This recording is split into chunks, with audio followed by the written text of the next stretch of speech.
I mean, it ain't terrible. It ain't terrible. But it's Disney Star Wars. So it's bad.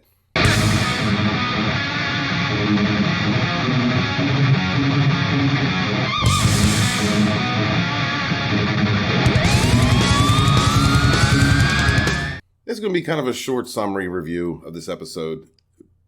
There are tons of people talking about it, and a lot negative, just a lot of negativity. And I get it. I understand, because I'm in the same camp. Didn't get what we wanted. Sequel trilogy is garbage. Everything ends with that. Normally, I rate things between 1 and 10. 10 being so good that it forgives every imperfection because the story and the production was really done so well. And I can't. It's Disney Star Wars. So I can only, it's got, the cap is 5. The cap is 5. It's got to be that way, especially with the treatment of the fans. But I'm not talking about that. Before I get into my review of this episode, I want to make mention of this scene. This scene in Jabba's palace at the very beginning, or what was Jabba's palace. They dropped this assassin into the Rancor pit. And I'm looking at this and thinking, the last time I saw this was Return of the Jedi. And it just reminded me of everything we lost, the potential of what could have been. It took me out. It took me out of the whole of wanting to even watch the rest of the episode at that point. But I continued on. Here we go. For some reason, it feels like some more people have moved into this town than when we saw it the last time. I forget who it was on Twitter. I compared this guy to working at Wendy's, but he really does look like he wants to off himself. So there's 2 different storylines that run through this show. One is in the present, and one is in the past when he's in this bacta tank and going through flashbacks. And I'm pretty sure that what Favreau's trying to do, or what the showrunners are trying to do, is show us where Boba Fett came from after the Sarlacc pit and the lessons that he learned. I guess he's growing as a person. This is Boba Fett, right? This is an assassin. This is a bounty hunter. This is a killer. I don't agree with the direction that they're taking this character. Being the daimyo of Tatooine or Mos Espa, but I don't agree with the direction they're taking it. But since they are taking it that way, I'm trying to be objective with the way I'm reviewing this. So he finds out from this assassin that he threw in the Rancor pit that didn't have a Rancor in it anymore, that the mayor had sent those assassins after him. So Boba goes to show up, so show some force. The mayor flips the script, kills the assassin, says, thank you for bringing this bounty in, approaches him as if he's a bounty hunter. Boba Fett corrects his ass, says, nah, I'm the daimyo around here. I'm running it. I'll take this as tribute that you should have brought to me in the first place. And then the mayor talks his way out of this by sending him back to that cantina that he was at the first episode. Straight up, though. Girl looked good. I got no problem with the actress. Fennec is like a stuck-up divorcee. Like, just been through one too many marriages. Ain't got the alimony she was looking for. It's hard for me to take Fennec seriously. Because I want to, just send her to divorce court. Just get please be quiet. Everything this man says, you got something to say. Honestly, the 2 main characters here, I enjoy them both. I like both of these actors. They're doing the best with the material that's been provided. I just want you to look at this real quick. Just look at it. Just look at this. Yeah. They got repulsor tech. Don't they have repulsor lift technology? Don't they have that in Star Wars? Like, you really need to have these aliens and humans carrying you around on a litter like that? the guy with the drum and this is sad. This is sad. Is this how far the Hutts have fallen? They can't afford some tech. Probably the coolest thing in this episode is Black Krrsantan, something like. Probably the coolest thing in this episode was the gladiator. I mean, it looks like That's what they called him, a gladiator. I figured maybe he'd be a bounty hunter or something, but the screen presence that this character had was pretty good.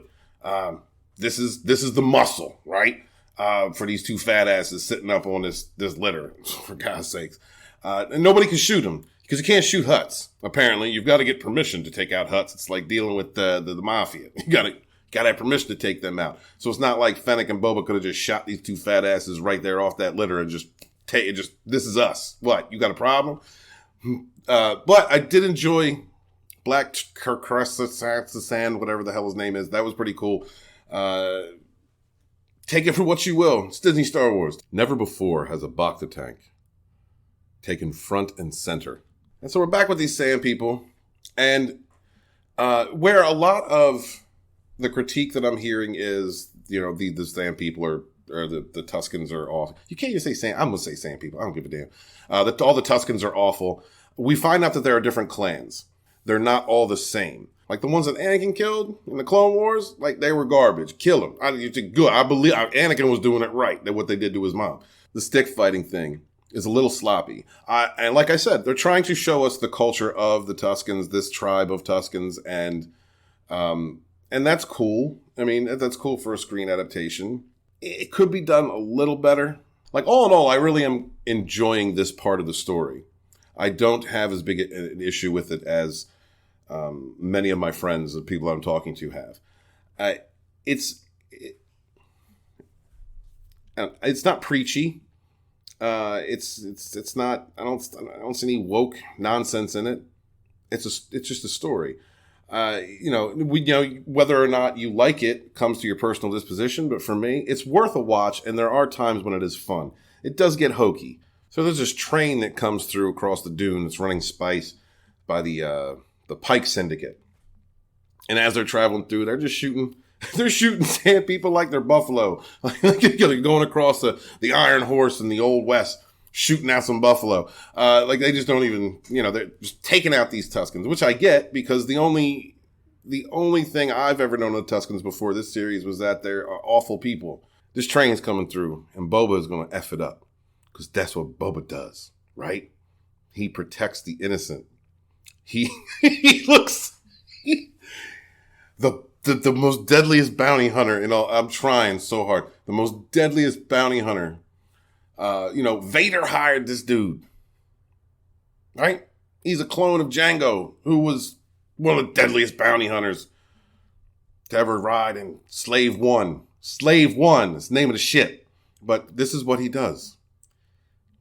He protects sand people now. Families. Because he cares. So there's this one scene that's pretty badass. He rolls up in a cantina to go steal some rides, beats up these dudes in his biker gang, and takes their bikes.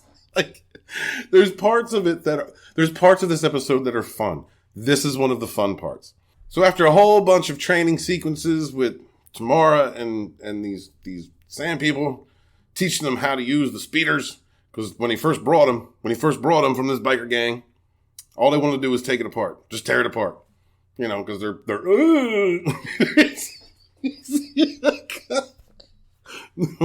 but he teaches them how to ride. He got respect now. He got respect. Look at that big 4-arm monster in the first one. So now he got respect. He learned how to use their wood sticks and their fighting styles and snorting lizards. Oh my God, the snorting lizard thing. Teaches them how to use these speeders so that they can defend themselves against the Pyke Syndicate. And this whole train...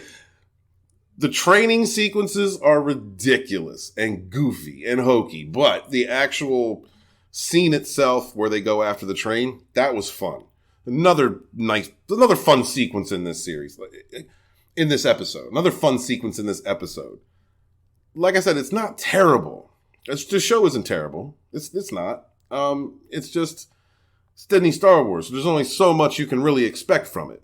So he tells off the Pyke Syndicate, right? He says, "You'll walk single file that way across the desert. And you're going to be protected because I know everybody now." Like, I get this. There's some points in this show that are just straight ridiculous. I forget who it was. I think it might have been Mad Mardigan. Please go check out Mad Barber Entertainment. Last night, that said, they're in the desert. And they got a water car on this train, and they just bust it open and just spray water all over the place. Like the most precious resource in a desert. It's a desert planet. Who does this? They morons, man. They're morons. Boba, what you doing? What are you doing, Boba? Why are you hanging out with these morons? Like, why are they... So Boba's sitting around doing sign language because now he understands the sign language of him. And the chief gives him this freaking lizard he snorts. I'm not even kidding you. I am not even kidding. He snorts a damn lizard. And it gives him like, it's like, I don't know, some voodoo witch doctor shit. You know, it tastes like a psychedelic. So he goes on this shamanic walk of sorts. And after being talked to about Tatooine when it had oceans, before the oceans left. And it's a pretty cool sequence. I just can't get over the fact that he snorted a lizard. Like that, what is going on with they ain't got like a cactus or something? They got no peyote on Tatooine? They got lizards for this? I ain't kidding, that lizard jumped up in his damn nose. He snorted a damn lizard. So now he's tripping. So he comes back across this damn desert with a branch from a tree somewhere when he was tripping with the lizard in his brain. And now he's gonna make a staff of his own. Now his own staff. And they dress him up and he gets his own uniform. Like he's accepted now. He's one of them. He's a Sand Peoples. Now he makes his own staff. Cool. Okay. And then he goes dance around a fire with him. In some kind of ceremony of, hey, this is our new dude. He's got a new staff, and he don't look like us. He knows our sign language, and he took the lizard in the brain, so he's one of us now. And then the end. Like I said, not in depth. This is not an in-depth review because I just don't care that much. To me, it's not awful. It's worth a watch. Let me know what you think. Have you watched it? Do you care about watching it? Let me know in the comments. People in their loud-ass cars around here. Let me know in the comments. Have you watched it? Do you plan on it? Do you even care? Let me know if you just straight hate it. You have nothing to do. You're boycotting Disney, Star Wars until it's done. Not that it isn't that far from being done. Or let me know if you enjoyed the episode. I really want to hear from people all across the board, whether you liked it, didn't like it, your critiques. Disney Star Wars is never going to be Star Wars, in my opinion. It's never going to be what it could have been. And all roads lead to The Last Jedi and The Force Awakens and all of just... So it's difficult to enjoy something that you know is going to end in a turd sandwich. I'm trying the best I can to appreciate what little bits I can appreciate. And this series so far has its moments. It has fun moments. It's not terrible. It's Disney Star Wars, so it's not good. You know, and that's, you know, and respect to the actors who are doing the best with the material that they have. I don't have high hopes that this series is going to end well, but let's see what happens. Thank you guys for coming. Please remember to like, comment, and subscribe. Be good to each other and suffer no fools. Peace.